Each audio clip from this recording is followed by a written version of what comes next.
As someone like myself who is a picky eater, how do I stick to it eating healthy without backtracking into my normal eating habits? Because I get bored with eating the same thing.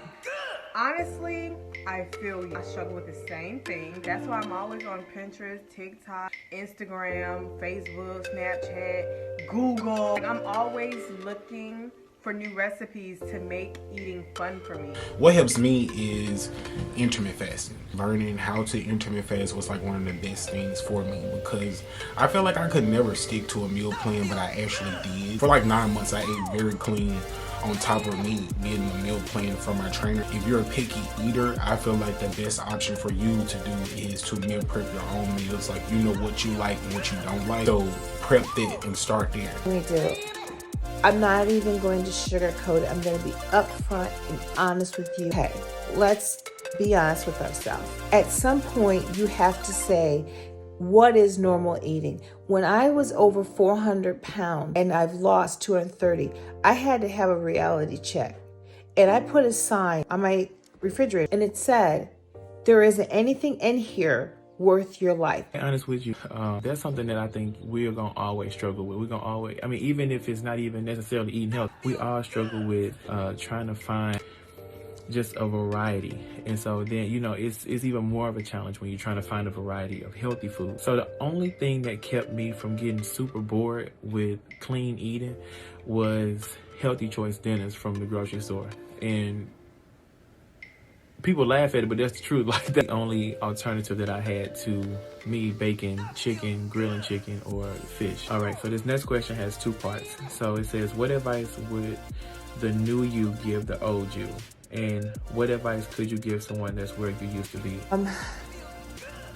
I would have tackled the first eating disorder, which was the anorexia. If I had tackled that first and loved myself more and not listened to everyone else and what they expected of me, put all of that negative energy away, I do not believe I would have been morbidly obese.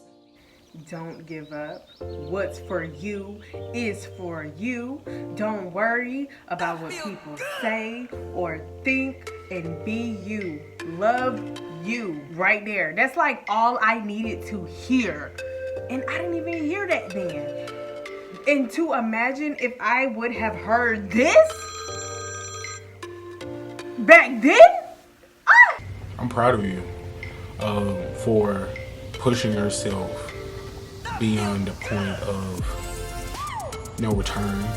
I'm proud of you for staying true to yourself, pushing yourself beyond your means to continue on this journey. It was so hard in the beginning, and right now I feel like I'm kind of reaping the benefits. I'm proud of the old me for putting yourself out there the way you did. I'm proud of you for being that person and being this person for a lot of people and helping a lot of people with your journey. To not just see yourself where you currently are. You got to see yourself beyond even your past failures. And that's something that I struggle with constantly when I first started. It was so hard for me to see myself beyond being a fat kid, beyond wearing the double XL shirts, beyond the 46 size waist. It was difficult for me to imagine myself where I currently am. What was your worst gym experience and what helped you overcome it? It was at Planet Fitness where I went in at that time, and I was a big guy and I really didn't know much about working out weights or anything like that, and I was doing something wrong and some people were laughing at me. I'm in the gym now and somebody doing something wrong, I'm gonna definitely tell them. I don't find that funny. I didn't find that cool. Definitely if it's a judgment-free zone, like I feel like that's crazy. I find it easier for me. I love black-owned gyms, but not just saying I won't go to another one. It's just where I stayed at the most during this workout journey. Was walking in the gym. Yeah. Went in there and both times, either as anorexic, I was stared at, but more so when I was over 400 pounds. And you had people say, I don't think you can fit in that machine. And It's very hurtful. And I still hurt from it. Honestly, being looked at like a freaking piece of meat. Like, do men not see beautiful women work out? Like, so you know what? I just started not really going to the gym when it's that crowded. I go to my gym at my apartment where it's like never anyone in there. How long did it take you to lose the weight? Right now I'm down 75 pounds from when I originally started. The highest amount of weight that I've lost has been 100 pounds. But of course, anybody who's on a journey like this, you know that it fluctuates. It's like a roller coaster. So I was all of 432 pounds in August of 2018. I also had gastric bypass sleeve in August of 2018. And now as of, what is this, September of 2020, your girl is 215. So it took me 2 years, you know what I'm saying? I think my highest weight was around 421 pounds. I think it was around that amount.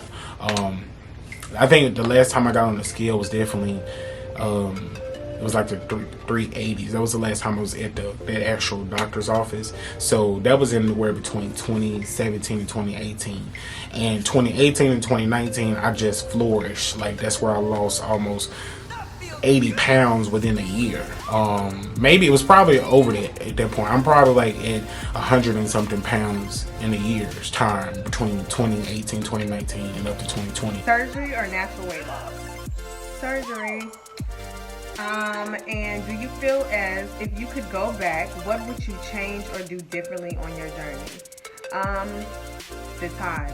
I would have definitely done surgery a lot sooner. Actually, when I was like in high school, I was already 300 some pounds. My mom was like concerned, so she took me to a little consultation to get a lap band, and they said I couldn't have no fried foods, and I was like, oh no ma'am. So I ran. I was 17. I was already 300 some pounds. for me personally, no, I didn't do surgery. There's nothing wrong with surgery. Sometimes it's necessary, but for me personally, it's all natural weight loss. Just being in the gym, cleaning up my eating, staying active. Be my perspective. When I first came into this, I came into it like a lot of us do, with just a 30-day challenge for myself. We gotta stop putting these time frames on our journeys and on our lives, on our health. Like, there will never be a time frame. It's a lifelong journey. A lot of people don't know this about me, but I really wanted to have surgery in the beginning. My sleep apnea was very bad. And putting me to sleep, I just didn't feel like that was an option. I didn't feel like I wanted to do that. It kind of scared me more than anything. I support anybody that has had it or whatever surgery they have had to help them out along the way. I wanted it, so that doesn't take away from anybody. I respect anybody on what they're doing, what their decisions are. If I could go back and if I was in a healthier mode back then, I would have definitely gotten the surgery. For me, surgery was not an option, okay? I damaged my system so badly that when they went in to repair my organ damage, my lungs, my esophagus, my diaphragm, flatlined twice on the table, and had to be revived. Struggled with anorexia so badly. I wasn't a candidate. My thing is this: you have to do what works for you. And many will say that weight loss surgery is easy. Many will say it's not easy. You're going to have to make up in your mind what's right for you. As you see everybody else's videos, including my own, I hope they help someone. I hope these videos help somebody in regards to helping you start your journey, helping you become the best you that you can be.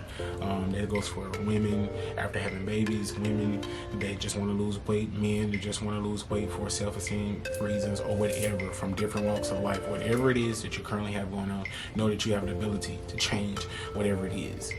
Stand strong where you are regardless of what you got going on, and realize that your life is important and that your weight loss journey is important to you. So that's why you're actually doing it. don't forget to check out their pages and also their YouTube pages if they have them. Don't forget to go over to my Instagram, KingCourt601. Let me know where you came from. Let me know what's up. I love y'all and I appreciate y'all. And I will see y'all in my next video.